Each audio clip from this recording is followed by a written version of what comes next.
صل على سيدنا ومولانا محمد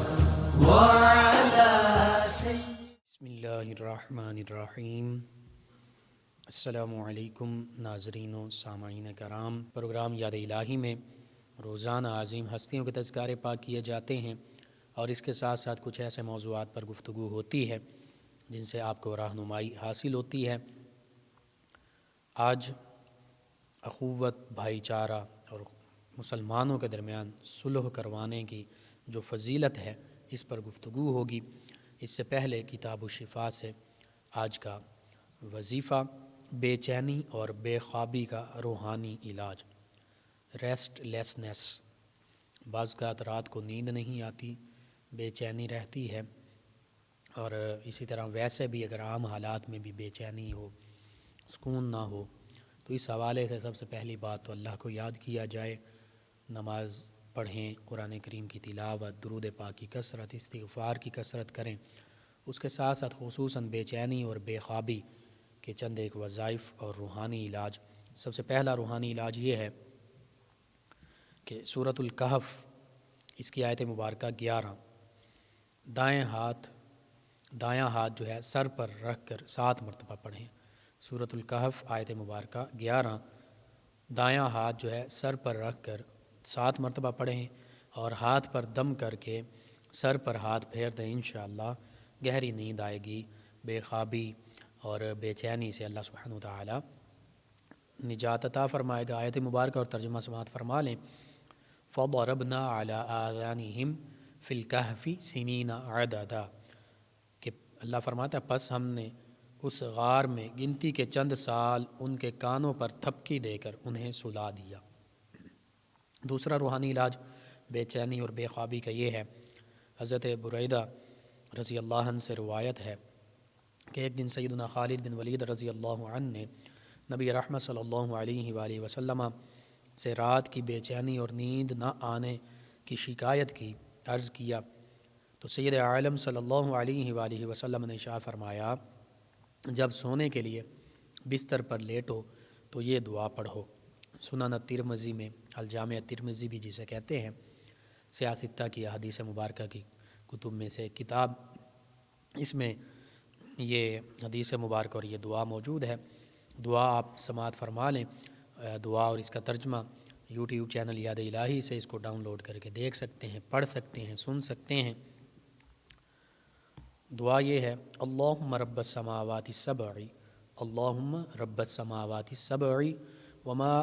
اضلت ورب الارضین وما اضلت ورب الارضین وما اقلت ورب الشیاطین وما اقلت ورب الشیاطین وما اضلت کن لی جارا من شر خلقک کلہم جمیعا وما اضلت کن لی جارا من شر خلقک کلہم جمیعا ان یفرط علی احد منہم او ان ينبغي عز جارك وجل ثناؤك ولا الہ غیرک۔ اس کا ترجمہ یوں ہے، اے اللہ، اے ساتوں آسمانوں کے رب اور وہ جس پر سایہ کیے ہوئے ہیں، اور زمینوں کے رب اور جن کے نیچے وہ بچھی ہوئی ہیں، اور شیطانوں کے رب جن کو وہ گمراہ کرتے ہیں، تو مجھے اپنی تمام مخلوق کے شر سے پناہ دے اور اس سے بھی پناہ دے جو مجھ پر زیادتی کرے اور مجھ پر سرکشی کرے۔ تیری ثنا بلند ہے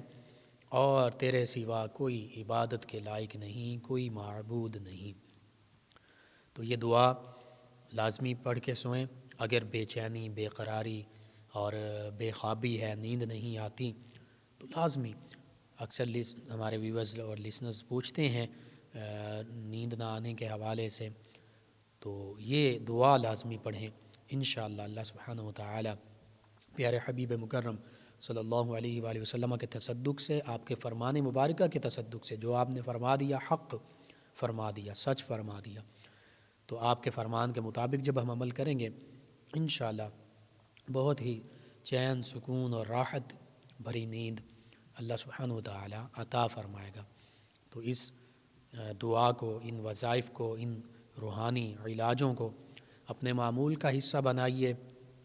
اپنے اعزاء اقربا،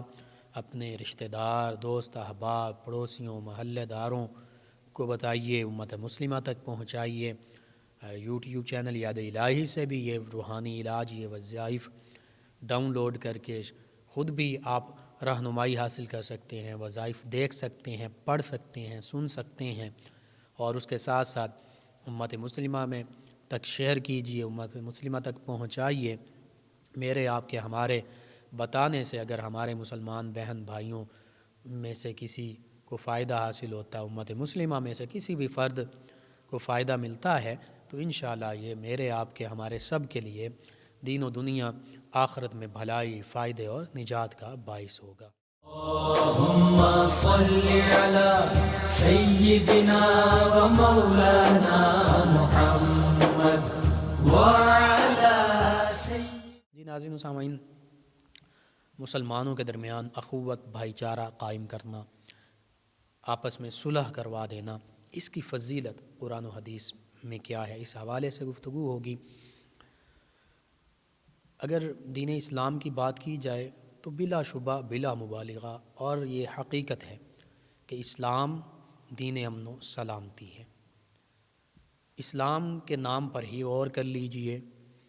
اسلام کا معنی ہی سلامتی والا، سلامتی، اور ایمان، کیونکہ بندہ مومن جو ہے، مومن ایمان والے کو کہتے ہیں، اور ایمان جو ہے امن سے نکلا ہے۔ تو ایمان ہو یا اسلام ہو، ایمان کی بات ہو، اسلام کی بات ہو، مسلمانوں کی بات ہو، ایمان والوں کی بات ہو، تو یہ دین اسلام جو ہے امن و سلامتی کا مرکز ہے، امن و سلامتی کا پیکر ہے، امن و سلامتی کا پیغام دیتا ہے، اور مسلمان ہو یا بندہ مومن ہو، وہ امن و سلامتی کا پیکر ہوا کرتا ہے۔ اور خصوصاً ایمان والوں کی بات کی جائے، مومنوں کی بات کی جائے، تو اللہ سبحانہ و تعالی نے قرآن مجید فرقان حمید میں ارشاد فرما دیا، انما المؤمنون اخوہ، کہ بے شک تمام مسلمان آپس میں بھائی بھائی ہیں۔ اور انما اگر کلمہ حصر کے طور پر اس کو دیکھا جائے تو پھر اس کا مطلب ہے صرف، بے شک صرف مسلمان آپس میں بھائی بھائی ہیں، یعنی مسلمان آپس میں بھائی بھائی ہیں، مسلمانوں کے علاوہ کوئی بھی، اور مسلمان یا کسی اور مذہب کا یا دین کا ماننے والا، وہ آپس میں بھائی بھائی نہیں ہو سکتا۔ اور دین اسلام کی تعلیمات بہت ہی پاکیزہ ہیں، بہت ہی امن اور سلامتی والی ہیں۔ دین اسلام کی تعلیمات بڑی خوبصورت ہیں۔ دین اسلام ہمیشہ ان کاموں سے روکتا ہے جو معاشرے میں امن کی راہ میں، سلامتی کی راہ میں رکاوٹ بنتی ہیں۔ وہ کام جو مسلمانوں کے درمیان خاص طور پر، حتیٰ کہ پورے عالم انسانیت کے لیے بھی امن کی راہ میں رکاوٹ بنے، اور مسلمانوں کے لیے خاص طور پر نقصان کا باعث ہوں، اللہ سبحانہ و تعالی اور اللہ کے پیارے حبیب مکرم صلی اللہ علیہ وآلہ وسلم نے ان چیزوں سے، ان باتوں سے، ان کاموں سے منع فرمایا ہے، ان سے رکنے کا حکم دیا۔ ہاں، وہ کام جو مسلمانوں کے درمیان صلح و صفائی کا باعث بنے، مسلمانوں کے درمیان امن اور سلامتی کا باعث بنے، محبت کا باعث بنے، ان کا حکم دیتا ہے۔ اور پھر انہی اچھے کاموں سے ایک معاشرہ جو ہے وہ امن و سلامتی کا گہوارہ بن جاتا ہے، اور یہاں دنیا میں ہی مسلمانوں کے لیے وہ معاشرہ جو ہے، چاہے وہ ایک فرد سے شروع کیجئے، وہ ایک عائلی ازدواجی زندگی سے شروع کیجئے، ایک گھر سے شروع کیجئے، فیملی سے شروع کر لیجئے، اور پھر اس دائرہ کار کو بڑھاتے جائیے، ایک پڑوسیوں کو اس میں شامل کیجئے، محلے داروں کو شامل کر لیجئے، ایک شہر کے مسلمان لوگوں کو شامل کیجئے، ایک صوبے، پھر ایک ملک کے مسلمانوں کو شامل کر لیجئے، ایک ملک کے لوگوں کو شامل کر لیجئے، پھر پوری دنیا تک اس دائرہ کار کو بڑھا دیجئے۔ مسلمان ہمیشہ امن و سلامتی کا پیکر ہوتے ہیں۔ اور پھر اسلامی تعلیمات کی روشنی میں اگر دیکھا جائے، آج کل کے اس دور میں اگر ہم اسلامی تعلیمات کو مد نظر رکھیں تو ہمارا معاشرہ امن کا گہوارہ بن سکتا ہے۔ اور ہم دیکھتے ہیں کہ افراد اور گھرانے اور پھر پڑوسی محلے اور پھر ملک کی سطح پر، صوبوں کی سطح پر، ملکوں کی سطح پر، ایک ملک کی سطح پر، پھر تمام ممالک اور دنیا کی سطح پر ہم دیکھتے ہیں کہ آپس میں بعض اوقات لڑائی جھگڑے ہو جاتے ہیں، فسادات پھیل جاتے ہیں۔ اور اس حوالے سے اسلام کی تعلیمات کیا ہیں؟ اگر سب سے پہلے اس پر بات کر لیتے ہیں کہ اسلام اور غیر مسلم ان کے درمیان کیسے امن قائم رہ سکتا ہے، کیسے سلامتی قائم رہ سکتی ہے، اس حوالے سے بھی دین اسلام کی تعلیمات بالکل واضح ہیں۔ سورہ کافرون کو دیکھا جائے تو اس میں فرما دیا گیا قُلْ يَا أَيُّهَا الْكَافِرُونَ لَا أَعْبُدُ مَا تَعْبُدُونَ وَلَا أَنْتُمْ عَابِدُونَ مَا أَعْبُدُ وَلَا أَنَا عَابِدٌ مَا عَبَدتُّمْ، یہ بھی فرمایا۔ اور پھر اینڈ پہ یہ بھی فرمایا کہ لَكُمْ دِينُكُمْ وَلِيَ دِينِ، فرمایا قل، اے حبیب صلی اللہ علیہ وآلہ وسلم آپ فرما دیجیے یا ایھا الکافرون، اے کافرو، اے غیر مسلموں، لا اعبد ما تعبدون، میں ان بتوں کی، ان خداؤں کی عبادت نہیں کرتا جن کی تم پوجا کرتے ہو، لا اعبد ما تعبدون ولا انتم عابدون ما اعبد، اور نہ تم اس خدائے واحد کی عبادت کرتے ہو جس کی ہم عبادت کرتے ہیں۔ اور پھر دوبارہ فرمایا گیا ولا انا عابد ما عبدتم، کہ میں یعنی یہاں پہ پھر فرما دیا قل یا ایھا الکافرون لا اعبد ما تعبدون ولا انتم عابدون ما اعبد ولا انا عابد ما عبدتم،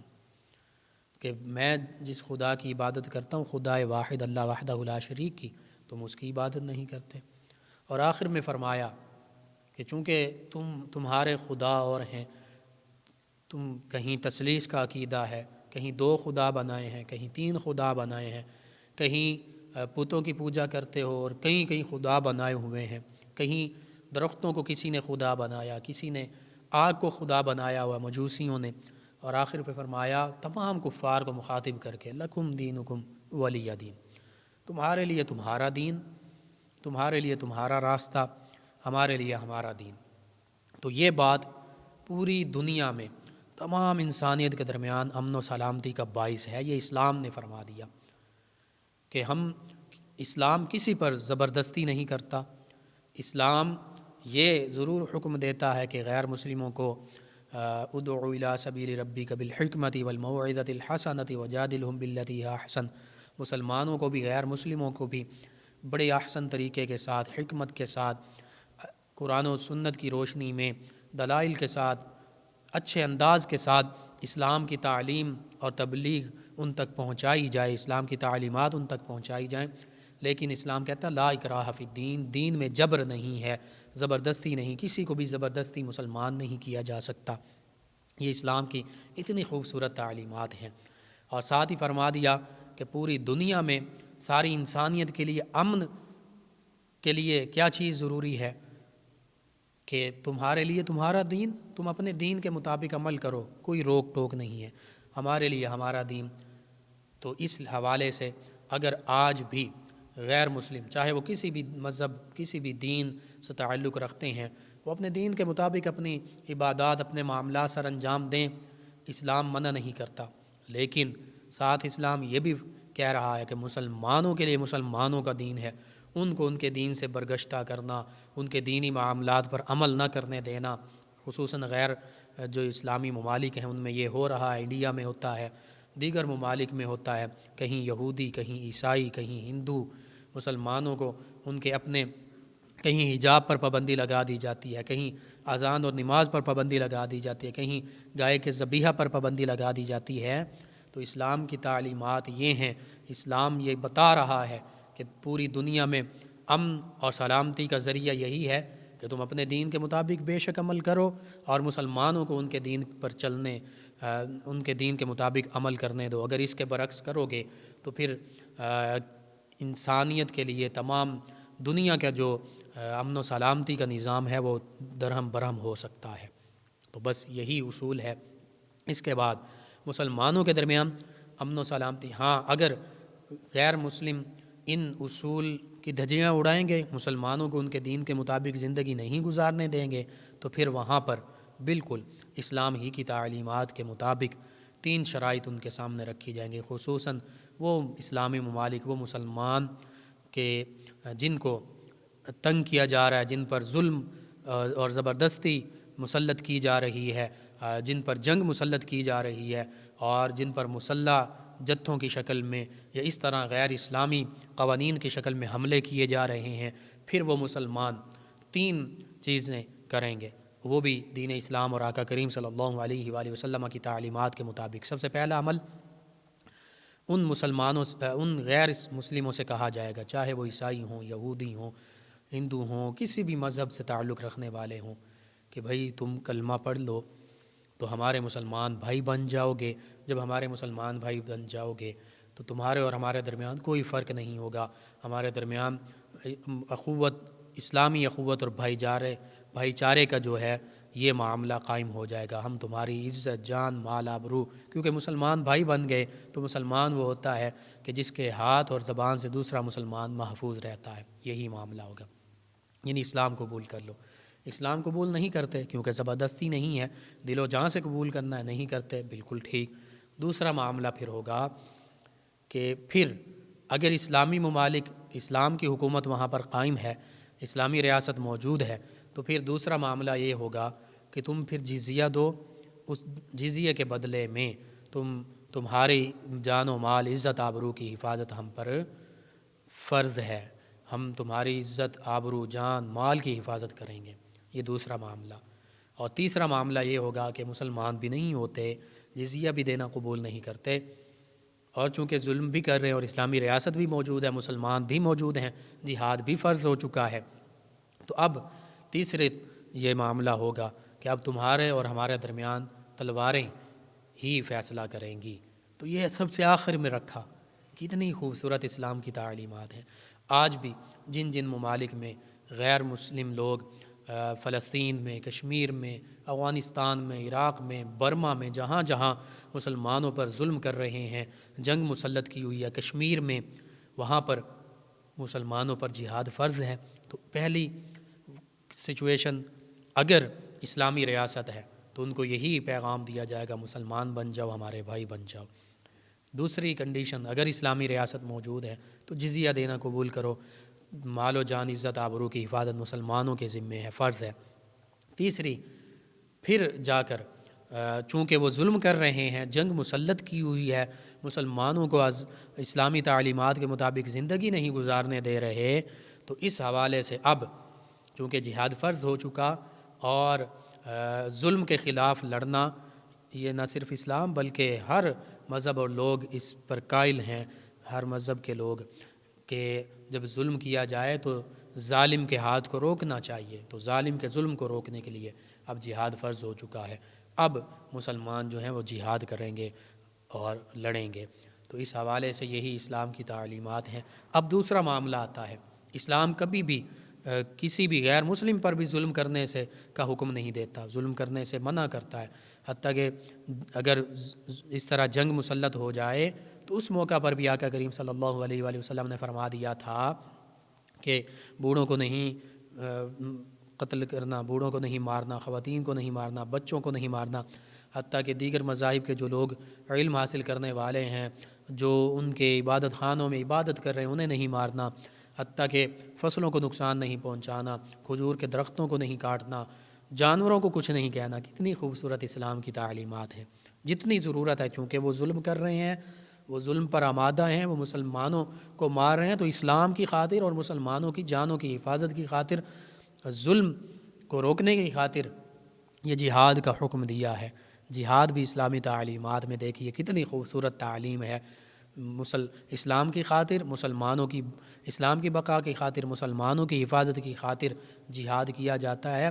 اور اپنی جان کی حفاظت کی خاطر جہاد کیا جاتا ہے، ظلم کو روکنے کی خاطر جہاد کیا جاتا ہے۔ تو جہاد کے پیچھے بھی بہت خوبصورت تعلیم موجود ہے۔ جہاد کا جو محرک ہے، جو وجہ ہے، وہ بالکل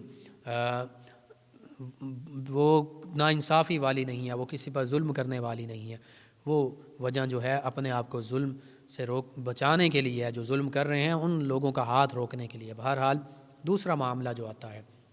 وہ مسلمانوں کے درمیان صلح اور صفائی کروا دینا۔ تو اس حوالے سے سورۃ الحجرات کے پہلے رکوع میں بھی اور دوسرے رکوع، پہلے رکوع کے آخر میں اور دوسرے رکوع کے شروع میں بہت ہی خوبصورت تعلیمات ہیں۔ ان تعلیمات کا خلاصہ یہ ہے، اللہ سبحانہ و تعالی نے قرآن مجید فرقان حمید میں ارشاد فرمایا، اگر بظاہر دو سگے مسلمان بھائیوں میں کوئی لڑائی ہو جائے، کوئی معاملہ بن جائے، حتیٰ کہ دو مسلمان بھائیوں کے درمیان معاملہ بن جائے، دو گھرانوں کے درمیان معاملہ بن جائے، میاں بیوی کے درمیان کوئی لڑائی جھگڑا ہو جائے، دو خاندانوں کے درمیان لڑائی جھگڑا ہو جائے، دو مسلمان پڑوسیوں کے درمیان لڑائی جھگڑا ہو جائے، حتیٰ کہ اس کو آگے بڑھاتے جائیے، مسلمان دو صوبے ہیں، دو شہر ہیں، دو مسلمان ممالک ہیں، دو مسلمان لشکروں کے درمیان، دو مسلمان گروہوں کے درمیان جھگڑا ہو جائے، تو اس حوالے سے اسلام کی تعلیمات کیا ہیں۔ سورۃ الحجرات میں اللہ سبحانہ وتعالی نے ارشاد فرمایا، اگر مسلمانوں کے دو گروہ آپس میں لڑ پڑیں تو فرمایا اے مسلمانوں تم ان میں صلح کروا دو۔ پھر ان دو لوگوں میں سے، ان دو گروہوں میں سے فرمایا اگر ان میں سے ایک دوسرے پر زیادتی کرے تو پھر اس زیادتی کرنے والے سے لڑو، کہ اب صلح ہو چکی تھی، زیادتی کیوں کی، دوبارہ لڑائی کیوں کی۔ فرمایا یہاں تک کہ وہ جو زیادتی کرنے والا ہے وہ اللہ کے حکم کی طرف لوٹ آئے۔ پھر فرمایا اگر وہ اللہ کے حکم کی طرف واپس آ جائے، یعنی دوبارہ صلح کر لے، معافی مانگ لے، تو فرمایا پھر انصاف کے ساتھ ان میں صلح کروا دو اور عدل کرو، بے شک اللہ سبحانہ وتعالی عدل کرنے والوں سے محبت فرماتا ہے۔ پھر فرمایا صرف مسلمان آپس میں بھائی بھائی ہیں تو اپنے دو بھائیوں میں صلح کروا دیا کرو اور اللہ سبحانہ وتعالی سے ڈرتے رہا کرو تاکہ اللہ سبحانہ وتعالی تم پر رحم فرمائے۔ تو یہ کتنی خوبصورت تعلیمات۔ اور ان سے پہلے آیت مبارکہ میں فرمایا یا ایھا الذین آمنوا ان جاءکم فاسق بنبأ فتبینوا، فرمایا اے ایمان والو اگر تمہارے پاس کوئی فاسق، کوئی اعلانیہ گناہ کرنے والا شخص کوئی خبر لے آئے تو فوراً کوئی بات تم تک پہنچائے، فوراً اس پر عمل نہ کرو، فوراً اس کی خبر کی تصدیق نہ کرو کہ یہ جیسا اس نے کہا یہ ٹھیک ہے، اور پھر آپس میں تم لڑ بیٹھو اور لڑنے کے بعد تمہیں پتہ چلے، اس بات کی حقیقت پتہ چلے کہ یہ تو جھوٹ تھی، جھوٹی خبر ہمارے پاس لایا تھا، پھر تم اپنے کیے پر شرمندہ ہو جاؤ۔ تو یوں بعض اوقات ہم دیکھتے ہیں میاں بیوی کے درمیان، دو بھائیوں کے درمیان، دو پڑوسیوں کے درمیان، امت مسلمہ کے درمیان، دو اسلامی ممالک کے درمیان، دو صوبوں کے درمیان، مسلمانوں میں مختلف زبانیں بولنے والوں کے درمیان، مختلف علاقوں میں رہنے والوں کے درمیان جھوٹی خبر پھیلا دی جاتی ہے اور اس کی وجہ سے میاں بیوی کے درمیان لڑائی جھگڑا ہو جاتا ہے، والد اور اولاد کے درمیان لڑائی جھگڑا ہو جاتا ہے، رشتہ داروں کے درمیان لڑائی جھگڑا ہو جاتا ہے، پڑوسیوں کے درمیان لڑائی جھگڑا ہو جاتا ہے، محلے داروں کے درمیان لڑائی جھگڑا ہو جاتا ہے، شہروں کے رہنے والوں کے درمیان، صوبوں کے رہنے والوں کے درمیان، مختلف زبانیں بولنے والے مسلمانوں کے درمیان لڑائی جھگڑا ہو جاتا ہے، حتیٰ کہ دو اسلامی ممالک کے درمیان لڑائی جھگڑا ہو جاتا ہے۔ تو ان سب میں اللہ نہ کرے لڑائی جھگڑا ہو، جب لڑائی جھگڑا ہوتا ہے تو اس کے درمیان کوئی نہ کوئی بندہ، کوئی نہ کوئی گروہ ایسا ہوتا ہے جو جھوٹی خبر پھیلاتا ہے اور ہم اس پر غور نہیں کرتے، فوراً رد عمل دے دیتے ہیں۔ تو یہ بڑے پیمانے سے لے کر چھوٹے پیمانے تک، ایک گھر سے بہن بھائیوں کے درمیان، بھائیوں کے درمیان، اولاد والدین کے درمیان، میاں بیوی کے درمیان جھگڑے کی نوبت آ جاتی ہے۔ تو اگر ہم اسلام کی تعلیمات پر عمل کریں تو اسلام یہ حکم دے رہا ہے کہ کسی بھی اعلانیہ فاسق کی بات پر عمل نہیں کرنا، اس پر کان نہیں دھرنے۔ اگر وہ کوئی بات کرتا بھی ہے، خبر آپ تک پہنچاتا بھی ہے کہ فلاں نے تمہارے بارے میں یہ کہہ دیا، یوں کہہ دیا، غیبت کر دی، بہتان لگا دیا، تو اس پر فوراً عمل نہ کریں، اس بات کی تصدیق کریں۔ یہ چھوٹے سے چھوٹے معاملے سے لے کر بڑے سے بڑے معاملے تک یہی اللہ کا حکم ہے۔ اور پھر اگر آپس میں لڑائی جھگڑا ہو جائے تو پھر لوگ صلح کروا دیں، یہ نہ دیکھیں کہ یہ صلح پر آمادہ نہیں ہوں گے، ہماری بات سنیں گے نہیں سنیں گے۔ اللہ کا حکم یہی ہے، چاہے دو مسلمان بھائیوں کے درمیان یا دو سگے بھائیوں کے درمیان، میاں بیوی کے درمیان، کہیں بھی کسی بھی، جو ساری میں نے تفصیلات بیان کی، کسی کے درمیان بھی کوئی جھگڑا ہوتا ہے تو مسلمانوں کا یہ فرض ہے، مسلمانوں پر یہ ضروری ہے کہ وہ ان دونوں کو اپنے سامنے بٹھائیں، ان کو اکٹھا کریں اور صلح کی نیت کے ساتھ ان کے درمیان صلح کروا دیں، دونوں کی بات سنیں۔ جو اس میں زیادتی پر ہے اس سے کہا جائے کہ تم نے زیادتی کی ہے، تم معافی مانگو، اور جس پر ظلم کیا گیا ہے اس سے کہا جائے کہ تم صلح پر آمادہ ہو جاؤ، یہ تم سے معافی مانگ رہا ہے، اس لیے تم اس کو اللہ کی رضا کی خاطر معاف کر دو اور صلح کر دو، کیونکہ اللہ کے حکم یہی ہے کہ صلح کرنے والا جو ہے یہ بہتر ہے، صلح کروا دینی چاہیے اور آپس میں صلح رکھو تاکہ اللہ سے ڈرو بھی، تاکہ اللہ تم پر رحمت فرمائے۔ تو اس حوالے سے اسلام کی تعلیمات تو یہ ہیں۔ اللہ سبحانہ وتعالی نے ایک موقع پر یہ بھی فرمایا تھا، سورۃ النساء 128 آیت مبارکہ میں ترجمہ، کہ اگر کسی عورت کو اپنے شوہر کی زیادتی یا بے رغبتی کا اندیشہ ہو تو ان پر کوئی حرج نہیں کہ آپس میں صلح کر لیں، اور صلح ہی بہتر ہے۔ یعنی بیوی کو شوہر کی جانب سے یہ خدشہ ہے کہ یہ مجھ پر زیادتی کرے گا، یہ زیادتی کی ہے یا بے رغبتی کرتا ہے، اس کا اندیشہ ہے کہ میری طرف مائل نہیں ہے، تو پھر بھی اللہ فرماتا ہے کہ کوئی حرج نہیں کہ وہ آپس میں صلح کر لیں، میاں بیوی آپس میں صلح کر لیں، آپس میں اچھے طریقے سے۔ صلح کا معنی ہے کہ اچھے طریقے سے رہیں، اور صلح ہی بہتر ہے۔ اسی طرح سورہ انفال میں ارشاد فرمایا، اے محبوب تم سے اموال غنیمت کے بارے میں پوچھا جاتا ہے، پوچھتے ہیں تو تم فرما دو غنیمت کے مالوں کے مالک اللہ اور اس کے رسول صلی اللہ علیہ وآلہ وسلم ہے۔ مال غنیمت کا مالک اللہ بھی ہے، اللہ کے پیارے حبیب صلی اللہ علیہ وآلہ وسلم بھی ہیں۔ فرمایا تو پھر اللہ سے ڈرتے رہو، آپس میں صلح صفائی رکھو۔ تو کئی مقامات پر، ایک نہیں کئی مقامات پر اللہ سبحانہ وتعالی نے صلح کا حکم ارشاد فرمایا ہے۔ اسی طرح سورہ نساء میں 114 آیت مبارکہ میں فرمایا، ان کے اکثر خفیہ مشوروں میں کوئی بھلائی نہیں ہوتی، یعنی جو خفیہ طور پر مشورے کیے جاتے ہیں ان میں بھلائی نہیں ہوتی، مگر فرمایا ان لوگوں کے مشوروں میں جو صدقے کا یا نیکی کا یا لوگوں میں باہم صلح کروانے کا مشورہ کریں۔ بعض کا جو خفیہ طور پر گفتگو کی جا رہی ہوتی ہے، عام طور پہ یہ ہوتا ہے کہ وہ لڑائی جھگڑے یا غیبت یہ اس طرح کے معاملات میں ہوتے ہیں، کیونکہ اچھی بات ہو، صلح کی بات، صدقے کی بات یا نیکی کی بات ہو، وہ تو سر عام کی جاتی ہے۔ تو اللہ نے یہی ذکر فرمایا کہ ہاں ان لوگوں کے مشوروں میں بھلائی ہوتی ہے جو صدقے کے بارے میں مشورہ کر رہے ہوتے ہیں، نیکی کے بارے میں مشورہ کر رہے ہوتے ہیں، یا لوگوں میں آپس میں صلح کروانے کے بارے میں مشورہ کر رہے ہوتے ہیں۔ اللہ فرماتا ہے جو اللہ کی رضا مندی تلاش کرنے کے لیے یہ کام کرتا ہے، یعنی آپس میں صلح کروا دیتا ہے یا ایسا مشورہ کرتا ہے جو صلح کے لیے ہو، صدقہ دینے کے لیے ہو، نیکی کے لیے ہو، تو فرمایا اسے عن قریب ہم بڑا ثواب عطا فرمائیں گے۔ اسی طرح احادیث مبارکہ میں صلح کی بہت زیادہ فضیلتیں بیان ہوئیں۔ سیدہ ام کلثوم بنت عقبہ یا عقبہ رضی اللہ عنہ، ان سے روایت ہے کہ آقا کریم صلی اللہ علیہ وآلہ وسلم نے ارشاد فرمایا، وہ شخص جھوٹا نہیں جو لوگوں کے درمیان صلح کرائے کہ اچھی بات پہنچاتا ہے یا اچھی بات کہتا ہے۔ اسی طرح سیدنا ابو دردہ رضی اللہ عنہ آپ سے روایت ہے، آپ فرماتے ہیں کہ آقا کریم صلی اللہ علیہ وآلہ وسلم نے ارشاد فرمایا، کیا میں تمہیں ایسا کام نہ بتاؤں جو نماز، روزہ، حج، زکوٰۃ سے افضل ہو؟ تو صحابہ کرام علیہم رضوان نے عرض کیا، یا رسول اللہ صلی اللہ علیہ وسلم کیوں نہیں، آپ ارشاد فرمائیے۔ تو آقا کریم صلی اللہ علیہ وآلہ وسلم نے ارشاد فرمایا، نماز، روزہ، حج، زکوٰۃ سے بھی افضل اور بہتر کام لوگوں میں آپس میں صلح کروا دینا ہے۔ تو صلح کروا دینا بہت اجر و ثواب کا کام ہے۔ ہاں یہ یاد رہے کہ مسلمانوں میں وہی صلح کروانا جائز ہے جو شریعت کے دائرے میں ہو، یعنی جو صلح کروانا حلال کے مطابق ہو، حرام صلح نہ ہو، جس سے حلال حرام نہ بن جائے، حرام حلال نہ بن جائے، کیونکہ آقا کریم صلی اللہ علیہ وآلہ وسلم نے ارشاد فرمایا مسلمانوں کے مابین صلح کروانا جائز ہے، مگر وہ صلح جائز نہیں جو حرام کو حلال کر دے یا حلال کو حرام کر دے۔ اس کی سادہ سی مثال یہ ہے کہ اگر شوہر نے اپنی بیوی کو 3 طلاقیں دے دیں تو اب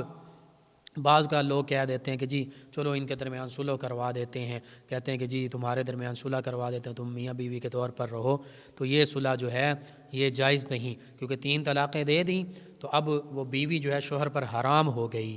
اب کوئی ایسا راستہ نہیں ہے سوائے شرعی حلالے کے، اور وہ شرعی حلالہ یہ نہیں ہے کہ عام طور پر یہ حلالے کا ہم مذاق اڑا رہے ہوتے ہیں کہ کسی کے ساتھ عقد کر دیا، نکاح کر دیا، پہلے ہی لکھوا لیا، طلاق ہو گئی، یہ نہیں۔ شرعی حلالہ یہ ہے کہ وہ خاتون جس کو 3 طلاقیں ہو گئیں وہ آگے نکاح کرے گی اور میاں بیوی کے طور پر رہیں گے، کبھی زندگی میں اگر اللہ نہ کرے دوبارہ ان کے درمیان جدائی ہوتی ہے تو پھر وہ بیوی اور وہ پہلا شوہر اپنی مرضی سے اگر چاہتے ہیں تو وہ نکاح کر سکتے ہیں، لیکن یہ معاملہ اس وقت ہے جب ان دونوں کے درمیان میاں بیوی کے معاملات قائم ہیں، اور ہو سکتا ہے وہ قائم رہیں، قائم رہنے چاہیے۔ میاں بیوی پہلے شوہر نے کیوں اس طرح اللہ کے حکم اور حدود کو پامال کرتے ہوئے 3 طلاقیں اکٹھی دے دیں؟ اللہ کے پیارے حبیب صلی اللہ علیہ وآلہ وسلم اور اسلام کی تعلیمات تو یہ ہیں کہ ایک طہر میں 1 طلاق دی جائے، پھر دوسرے طہر میں دوسری طلاق دی جائے، پھر تیسرے طہر میں تیسری طلاق دی جائے، یعنی طلاق اگر بہت زیادہ مجبوری بھی بن چکی ہے تو سنت طریقہ یہی ہے، اسلام کا حکم یہی ہے کہ اس طرح ایک ایک ماہ کے بعد طلاق دی جائے۔ اس نے اللہ کے حدود کو پامال کیا، اکٹھی ہی 3 طلاقیں دے دیں، تو اب خود اس کا ذمہ دار ہے۔ اب جو دوسرے شوہر کے ساتھ اس سے عورت کا نکاح ہوا تو اب اسلام کی تعلیمات یہی ہیں کہ وہ اس کا شوہر ہے، پوری زندگی نبھائے اس کے ساتھ، جان بوجھ کر طلاق نہیں لینی چاہیے، خلا نہیں لینی چاہیے۔ اللہ کے پیارے حبیب صلی اللہ علیہ وآلہ وسلم کی حدیث مبارکہ کے مطابق کوئی عورت اگر جان بوجھ کر طلاق کا مطالبہ کرتی ہے، خلا لیتی ہے، تو اللہ اس پر ناراضگی کا اظہار کرتا ہے اور غالباً اللہ کی طرف سے لعنتیں ہوتی ہیں، لعنت کی وہ مصداق ٹھہرتی ہے۔ تو اس حوالے سے اگر کہیں زندگی میں وہ جو اس پہلے شوہر نے طلاق دے دی تھی، 3 طلاقیں اکٹھی دے دی تھیں، اس نے دوسرا عقد کیا، کہیں اللہ نہ کرے کہیں زندگی میں طلاق کی نوبت آتی ہے، پھر یہ چاہے اور پہلا شوہر بھی چاہے تو پھر پہلے شوہر کے ساتھ عقد کرنا، یہ اس کو شرعی حلالہ کہتے ہیں، پھر پہلے شوہر کے لیے وہ حلال ہوگی، ورنہ حلال نہیں ہے۔ عام طور پر لوگ کہہ دیتے ہیں 3 طلاقوں کے بعد بھی جی ہم صلح کروا دیتے ہیں، تم صلح کرو اور بس آپس میں میاں بیوی کی طرح رہو۔ یہ میاں بیوی کی طرح بے شک وہ مذاق ہی ہے، شرعی حلالہ نہیں ہوتا، مذاق کرتے ہیں حلالے کے معاملے کے ساتھ بھی کہ نکاح کر دی اور طلاق پہلے سے لکھوا لی اور میاں بیوی کا معاملہ ہی نہیں ہوا تو پھر کہتے ہیں اب اس کے ساتھ نکاح کر لو۔ یہ بالکل شریعت کی خلاف ورزی ہے اور ایسی کوئی صلح نہیں ہے، یہ اسلام کا مذاق اڑایا جا رہا ہے اور حرام کو حلال قرار دیا جا رہا ہے۔ ایسی حالت میں جب وہ سب سے پہلی حالت یہ کہ بس کہہ دیتے نہیں آپ صلح کر کے رہو، تو یہ صلح کر کے رہنا یہ حرام کاری ہے، یہ میاں بیوی کا معاملہ نہیں ہوگا، یہ زنا ہوگا۔ تو اس طرح کی صلح کے جس سے حرام کام کو حلال کہنے لگ پڑیں یا حلال کام کو حرام قرار دے دیا جائے، یہ بالکل منع ہے، حدیث مبارکہ کے مطابق بھی منع ہے۔ اسی طرح حدیث مبارکہ میں نبی رحمت صلی اللہ علیہ وآلہ وسلم کے فرامین مبارکہ میں سے یہ بھی ملتا ہے کہ مسلمان کا بھائی ہے، وہ اس پر ظلم نہ کرے، نہ اس کو رسوا کرے، یعنی اس کی عزت میں کسی قسم کی بے عزتی کا معاملہ نہ کرے۔ اور فرمایا جو شخص اپنے بھائی کی ضرورت پوری کرنے میں مشغول رہتا ہے اللہ سبحانہ و تعالی اس کی ضرورت پوری کرتا ہے۔ اور فرمایا جو شخص کسی مسلمان سے مصیبت دور کرتا ہے تو اللہ سبحانہ و تعالی قیامت کے دن اس کی مصیبتوں میں سے ایک مصیبت کوئی مصیبت دور فرما دے گا۔ اور فرمایا جو شخص کسی مسلمان کا پردہ رکھتا ہے، عیبوں پر پردہ ڈالتا ہے، تو قیامت کے دن اللہ سبحانہ و تعالی اس کے عیبوں پر پردہ ڈالے گا۔ اسی طرح سیدنا نعمان بن بشیر رضی اللہ عنہ فرماتے ہیں کہ آقا کریم صلی اللہ علیہ وآلہ وسلم نے ارشاد فرمایا تمام مسلمان ایک جسم کی طرح ہیں کہ جب آنکھ میں تکلیف ہوتی ہے، جسم کے ایک حصے میں تکلیف ہوتی ہے تو سارے جسم میں تکلیف ہوتی ہے، اور اگر سر میں درد ہوتا ہے تو سارے جسم میں تکلیف ہوتی ہے، سارا جسم اس تکلیف میں مبتلا ہوتا ہے۔ اسی طرح آقا کریم صلی اللہ علیہ وآلہ وسلم نے فرمایا کہ ایک مسلمان دوسرے مسلمان کے لیے عمارت کی مانند ہے جس کی ایک اینٹ دوسری اینٹ کو مضبوط کرتی ہے۔ کتنی خوبصورت تعلیمات اسلام کی۔ آج ہم دیکھتے ہیں بھائی بھائی کے ساتھ لڑ رہا ہے، اولاد کو والدین کے ساتھ لڑا دیا جاتا ہے، میاں بیوی کو آپس میں لڑایا جاتا ہے، یعنی ایسی کوئی نہ کوئی بات کر دی جاتی ہے کہ وہ آپس میں لڑتے ہیں، یا میاں بیوی خود آپس میں لڑ رہے ہوتے ہیں، بھائی بھائی کے ساتھ لڑ رہا ہے، پڑوسی کے ساتھ لڑ رہا ہے، مسلمان بھائی کے ساتھ لڑ رہا ہے، تو یہ اسلام کی تعلیمات کے منافی ہے۔ اللہ کے پیارے حبیب صلی اللہ علیہ وآلہ وسلم فرما رہے ہیں کہ یہ ایک عمارت کی مانند ہے، اینٹیں آپس میں پیوست ہوتی ہیں اور وہ اینٹیں اکٹھی ہوتی پوری عمارت بنتی ہے، اگر ایک اینٹ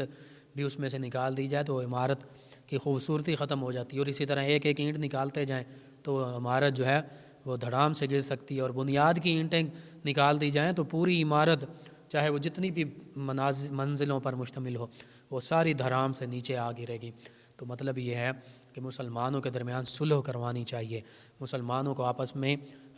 محبت، اخوت اور بھائی چارے کے ساتھ رہنا چاہیے۔ اگر کوئی لڑائی کرواتا ہے تو یہ شیطانی عمل ہے، ہاں اگر صلح کروا دیتا ہے تو یہ اللہ اور اس کے پیارے حبیب صلی اللہ علیہ وآلہ وسلم کی بارگاہ میں پسندیدہ عمل ہے۔ اس لیے آج ضرورت اس امر کی ہے کہ ہم اپنے مسلمان بھائیوں کے درمیان صلح کروا دیا کریں، چاہے وہ انفرادی معاملہ ہو، بھائیوں کا آپس میں معاملہ ہو، مسلمان بھائیوں کا آپس میں معاملہ ہو، میاں بیوی کا معاملہ ہو، پڑوسیوں کا معاملہ ہو، دو اسلامی ممالک کا معاملہ ہو، جتنا ہمارے جس ہم رینج میں آتے ہیں اس کے مطابق جو ہماری توفیق ہے، ہاتھ کے ساتھ روک دیں ظلم کرنے والے کو، زبان سے روک دیں، صلح کروا دیں، تو اللہ سبحانہ وتعالی سے دعا ہے کہ اللہ تعالی امت مسلمہ کو آپس میں اتحاد عطا فرمائے. اللہ سبحانہ وتعالی تمام مسلمانوں کو آپس میں اتفاق اور اتحاد سے رہنے کی توفیق عطا فرمائے. تمام گھرانوں میں صلح ہو، آپس میں الفت محبت ہو، تمام پڑوسیوں میں الفت اور محبت ہو. آمین. اللهم صل على سيدنا ومولانا محمد وعلى ناظرین سامعین، اس دوران ہمیں جوائن کیا ہے کوثر صاحبہ نے، اور انہوں نے کہا قرآن پاک پڑھتے ہوئے ہاتھ سے گر جائے تو کیا کرنا چاہیے. جی کیونکہ جان بوجھ کے نہیں گرایا تو بس گر گیا. اس حوالے سے یہ ہے کہ آئندہ کوشش کیجیے، تو استغفار کیجیے، آئندہ کوشش کیجیے ایسا معاملہ نہ ہو، اور اللہ کے راہ میں صدقہ اور خیرات بھی آپ کر سکتے ہیں. ہمارے ایک اور لسنر انہوں نے پوچھا کہ خاص دنوں میں خواتین تسبیح کر سکتی ہیں. جی میں عرض کرتا ہوں، قرآن کریم کی تلاوت نہیں کر سکتی، نماز روزہ یہ نہیں کر سکتی. ہاں تسبیحات یا ذکر اذکار وغیرہ جو ہیں وہ ان دنوں میں جو خواتین کے دن ہیں ان میں وہ کر سکتی ہیں. ناظرین سامعین، ان کے علاوہ ہمیں جوائن کیا ہے کائنات صاحبہ، انہوں نے جوائن کیا، آپ کا شکریہ. اور ان کے علاوہ ہمارے ساتھ ہیں شمع صاحبہ ہیں، منہ پر چھائیوں کے لیے انہوں نے وظیفہ پوچھا. جس حوالے سے علاج بھی کروائیے. یا سلام ہوں یا محیی، یا سلام ہوں یا محیی، اس کا کثرت سے ورد کیجئے، وظیفہ کیجئے، انشاءاللہ اللہ تعالی شفا عطا فرمائے گا. ناظرین سامعین، ان کے علاوہ ہمارے ایک لسنر ہیں رضا صاحبہ، یہ کہتی ہیں کہ السلام علیکم بھائی، اللہ آپ کو صحت اور شان دے. جی وعلیکم السلام، آمین، شکریہ آپ کا. کہتی ہیں کہ ہمارا سوال ہے کہ روٹی کے اوپر سالن رکھ کر کھانا گناہ ہے یا ثواب ہے؟ جی روٹی کے اوپر سالن رکھ کے کھانا کھایا جا سکتا ہے، اس میں گناہ بھی نہیں ہے، ثواب بھی نہیں، مباح ہے. مباح کا معنی یہ ہے کہ ایسے کام کرنا کہ جو نہ گناہ ہوں نہ ثواب ہوں. جی ناظرین و سامعین، آپ کا بہت شکریہ کہ آپ ہمیں اپنے فیڈ بیک سے آگاہ کرتے ہیں، ہمارے پروگرام میں شامل ہوتے ہیں. پروگرام یاد الہی کا وقت ختم ہو جاتا ہے. انشاءاللہ کل صبح دوبارہ آپ سے ملاقات ہوگی پروگرام یاد الہی میں. اپنے میزبان محمد لقمان رضا اور ہماری ٹیم کو اجازت دیجیے. اللہ نگہبان. اللهم صل على سيدنا ومولانا